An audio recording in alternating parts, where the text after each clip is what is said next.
मध्य प्रदेश कांग्रेस अध्यक्ष जीतू पटवारी ने एक बार फिर मतदाता सूची का विशेष गहन पुनरीक्षण यानी एसआईआर पर सवाल उठाते हुए चुनाव आयोग पर गंभीर आरोप लगाए हैं। जीतू पटवारी का कहना है कि अगर एसआईआर सकारात्मक वोटर सफाई अभियान है तो इसे उत्सव के रूप में मनाया जाना चाहिए। बिहार में स्ट्राइक रेट 90% से ऊपर, महाराष्ट्र में स्ट्राइक रेट 90% से ऊपर और राज्यों में स्ट्राइक रेट जीत का 90% से ऊपर, यानी अपने आप में ये मैसेज है कि चुनाव आयोग भारतीय जनता पार्टी का एजेंट है और चुनाव आयुक्त बीजेपी का कार्यकर्ता।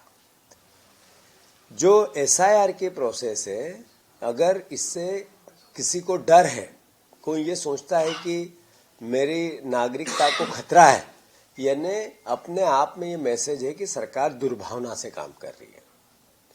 मैं मानता हूं एसआईआर अगर सकारात्मक वोटर सफाई अभियान है या अपने नागरिकों को अपने वोट के अधिकार को सुरक्षित रखने का माध्यम है, तो फिर ये प्रसन्नता से उत्सव के रूप में होना था, ये डर के रूप में नहीं हो सकता था। जब हमने 20 बार शिकायतें की तब चुनाव आयोग जागा। जब चुनाव आयोग ने इसको सूक्ष्म से गहन अध्ययन किया तो 12-13 कलेक्टरों को उन्होंने डांट पिलाई, यानी कांग्रेस पार्टी की शिकायतें सही थी।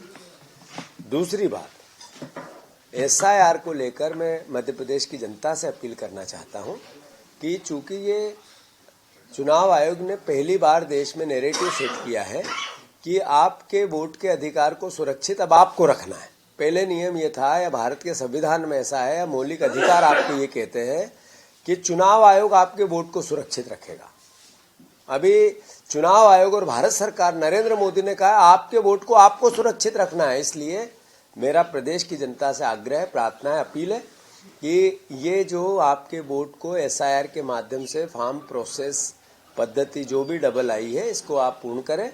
और चूंकि शासन की पहल है, चुनाव आयोग की पहल है, इसमें हम सबको मिलकर सहयोग करना चाहिए। 100% सारे जिला अध्यक्षों की ट्रेनिंग में उनको विस्तार से बताया गया है कि हमारा एक कनेक्ट सेंटर है जो आपके काम का मूल्यांकन करेगा हर 3 महीने के। उस काम के आधार पर ट्रेनिंग ब्लॉकों में भी होगी और वही ट्रेनिंग जिलों में भी होगी, वो अलग अलग फ्रंटल ऑर्गेनाइजेशन में भी होगी। प्रशिक्षण एक बड़ा माध्यम होता है आज की नीड को, जनता की समझ को पार्टी से जोड़ने का, तो अपने काम के तरीके में बदलाव करने का, अपने काम के तरीके में नवाचार करने का। तो नेचुरल है, स्वाभाविक है, समीक्षा भी होनी चाहिए, आकलन भी होना चाहिए, रिकग्नाइजेशन और पनिशमेंट भी होना चाहिए। मतलब हटाए भी जा सकते हैं भैया, जिस तरह से पूरे देश में आप लोग वोट